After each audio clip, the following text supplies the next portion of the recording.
नमरीन बहुत ही खुशी खुशी अपने खाला के घर शादी में गई थी। नमरीन एक सुनैनी जमात की लड़की है और खाला शिया जमात की। नमरीन को अपनी खाला के अलावा कोई भी शिया अच्छा नहीं लगता। शादी का माहौल था। नमरीन शादी के कामों में लगी थी, तभी उसकी दोस्त का कॉल आता है। हेलो नमरीन, क्या कर रही हो? नमरीन, कुछ नहीं, काम कर रहे थे। तुम बताओ? कुछ नहीं यार, सोचा पूछ ले, बड़ी अच्छी लग रही हो। कोई मिला क्या शादी में? नमरीन ने कहा, यहाँ मुझे कोई नहीं मिल सकता, सब सिया लड़के ही होंगे और तुम जानती हो मैं सिया लड़के पसंद नहीं करती। रेशमा कहती है, हाँ क्या पता तुम्हें किसी से मोहब्बत हो जाए। यह कहकर हंसने लगी। नमरीन की खाला के देवरानी की बहू ने से नमरीन की दोस्ती हो गई थी। दोनों बहुत एंजॉय करती। आज हल्दी का फंक्शन था। हल्दी फंक्शन एक होटल में था। नमरीन होटल में गई, अपना सामान रख के बेड पे लेट गई।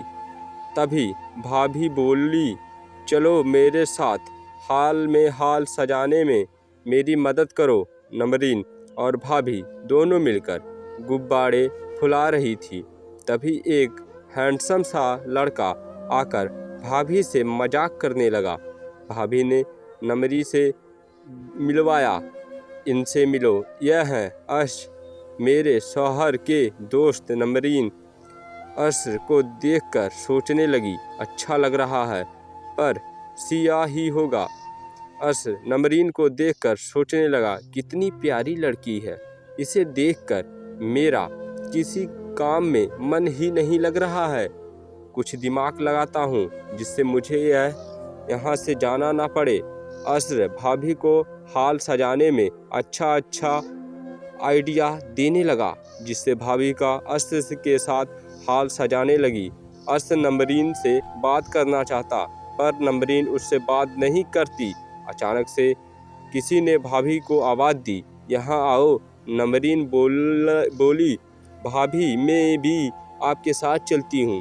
भाभी ने कहा, तुम कहीं ना जाओगी, चुपचाप यहाँ बैठ के अर्श के साथ हाल सजाओ।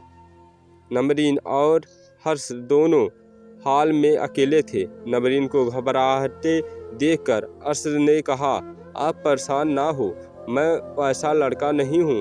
अर्श हंसी मजाक करने लगा, जिससे नमरीन को भी अच्छा लगने लगा। नमरीन और अर्श दोनों गुब्बारा फुलाते और बच्चों के तरह हंसते। तभी भाभी आ जाती हैं, कहती हैं, क्या बात है, दोनों अजनबी मिलकर बड़ा हंस रहे हैं। इशारों में कुछ बात तो नहीं हो गई? अर्श, नहीं भाभी, ऐसा कुछ नहीं है। नमरीन अर्श से ने पूछती हैं, तुम क्या करते हो? अर्श, बैंक में जॉब। नमरीन, अच्छा। हर्ष, तुम क्या करती हो? नम्र, मैं सोशल मीडिया मार्केटिंग करती हूँ, अभी मेरी शादी होने वाली है। अर्श, आपको कैसा हमसफ़र चाहिए? नमरीन, मेरे पापा की पसंद ही मेरी पसंद है। अर्श, कुछ तो आपकी पसंद होगी ना, बता दीजिए ना मुझे। नमरीन, कोई पसंद नहीं है, पापा की ही पसंद मेरी पसंद है। अर्श मन ही मन में सोचने लगा, कितनी संस्कारी लड़की है, काश इससे मेरी शादी हो जाए।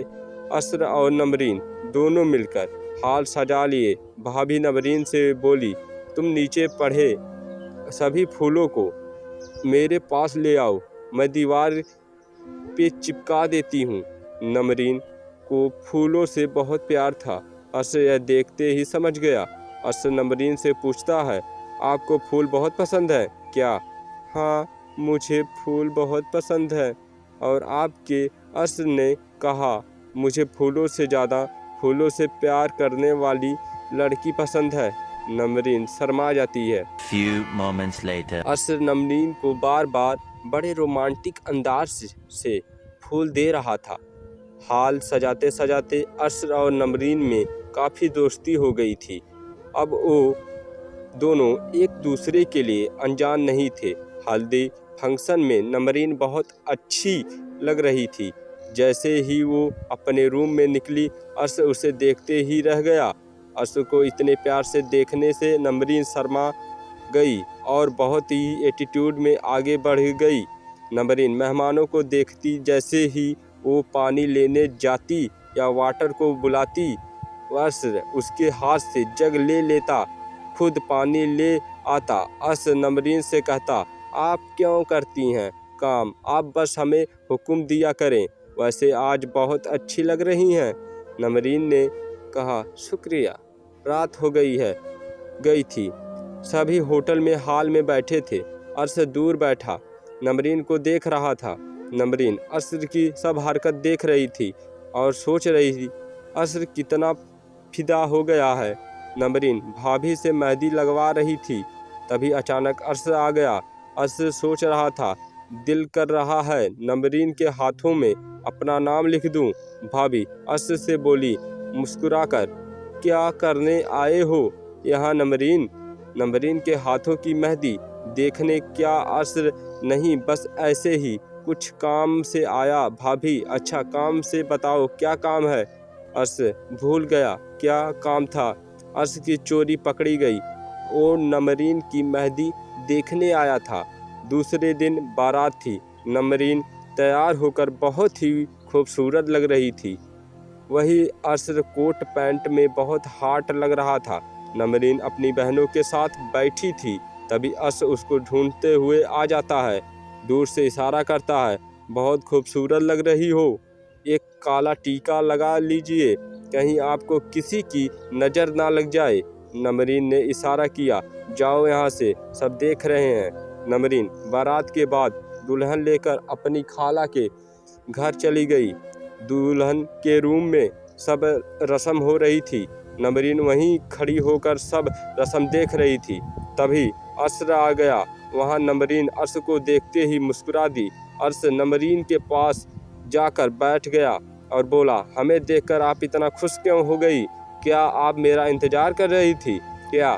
नमरीन ने कहा, नहीं ऐसा कुछ नहीं है। नमरीन की खाला उस दिन नमरीन को अपने घर रोक ली और उनके घर से जाते जाते बोला कि आप होटल नहीं चलेंगी मेरे साथ?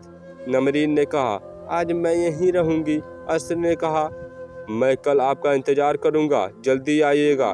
दूसरे दिन नमरीन जैसे ही होटल पहुंचती है, अर्श उसको देखकर खुश हो जाता है और अपना खाना खाया, आपके लिए खाना ले आए। नमरीन कहती है, बहुत मेहमान हैं, आप उन्हें देखिए, मेरी तो घर की शादी में खा लूँगी। अर्श कहता है, होंगे बहुत मेहमान, पर मेरे लिए सबसे स्पेशल तो आप हो। रात का मैसेज हॉल में अर्श और नमरीन मिलकर चाउमीन खाए। अर्श ने नमरीन के साथ में एक सेल्फी लेने को कहा, पर नमरीन ने मना कर दिया। बिल्मा के फंक्शन के बाद सब होटल में आ गए। तभी नमरीन अपनी बहन के साथ हाल ही टीवी में बैठे कुछ पर्सनल बातें कर रही थी। तभी अर्श वहाँ पर आ जाता है और मुस्कुरा के बोला, क्या कुछ बातें हो रही हैं? अर्श ने कहा, शादी भी हो गई का, कल सब अपने अपने घर चले गए, क्यों ना आज हम आपसे भी कुछ बातें कर लीजिए। थोड़ी देर बाद नमरीन की एक रिश्तेदार ने उसे बुलाते हुए बोलती है, मेरे पेट में दर्द है, थोड़ी इलायची मिलेगी क्या? नरमी अर्श को इलायची लाने को बोलती है। अर्श इलायची देता है। अर्श उस दिन नमरीन को प्रपोज करने का सोचा। नमरीन, मैं आपसे कुछ कहना चाहता हूँ, आप गुस्सा तो नहीं होगी ना? मैंने कहा नहीं, बोलो। जैसे ही अर्श कुछ बोलता, तभी नमरीन की मम्मी उसे आवाज़ देती हैं और वो अपने मम्मी के पास चली जाती है। दूसरे दिन नवनीन के अपने खाला के घर आ जाती है। अर्श भी वहीं आ जाता है। अकेले में नमरीन अर्श को कहता है कि आपकी फेसबुक और इंस्टाग्राम पे मैंने रिक्वेस्ट भेजी है, आप उसे रिस्पेक्ट कर लीजिएगा। रात का टाइम था। नमरीन फूलों से खेल रही थी। तभी अचानक से अर्श आ जाता है और नमरीन को फूल से खेलते हुए देख लेता है। नमरीन फूलों से खेलते हुए बहुत ही खूबसूरत लग रही थी। अरे, उसे देखते हुए उसका दिल कहाँ था। काश नमरीन के साथ मैं भी फूलों से खेलता, पर सबके होते हुए वह कुछ बोल नहीं पाया। नमरीन ने अपना फेसबुक और इंस्टाग्राम चेक भी नहीं किया। 2 दिन के बाद नमरीन के व्हाट्सएप पर अननोन नंबर से मैसेज आता है, जो बार बार मैसेज करके कोई डिलीट कर देता। नमरीन इग्नोर करती है। 2 दिन बाद उसी नंबर से मैसेज आता है, हाय रिप्लाई करती है। उसने बोला, मैं अर्श भूल गई क्या, मुझे इतनी जल्दी। नमरीन ने मजाक में कहा, कौन अर्श, मैं नहीं जानती। अर्श, जिससे आप उस दिन इलायची मंगाई थी। आपने जिसके लिए इलायची मंगाई थी उसको फ़ायदा की थी। नमरीन, मैंने इतना ध्यान ही नहीं दिया, आपको फ़ायदा की थी कि नहीं। अर्श, शादी के बाद आपको मिस कर रहा था मैं। नमरीन, अच्छा।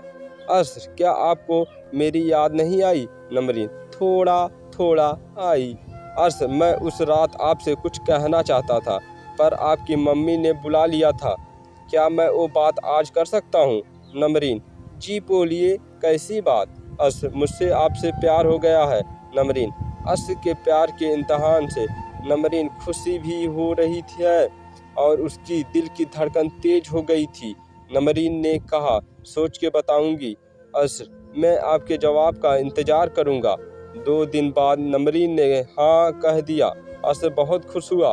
उसने कहा, मैं आपके घर रिश्ता भिजवा रहा हूँ। अर्श के रिश्ते से नमरीन के घर वाले गुस्सा हो गए और शादी के लिए नहीं मान रहे थे, पर कुछ दिन बाद बहुत मुश्किल से नमरीन उन लोगों को मनाया और लोग मान गए और फिर दोनों की खुशी खुशी शादी हो गई।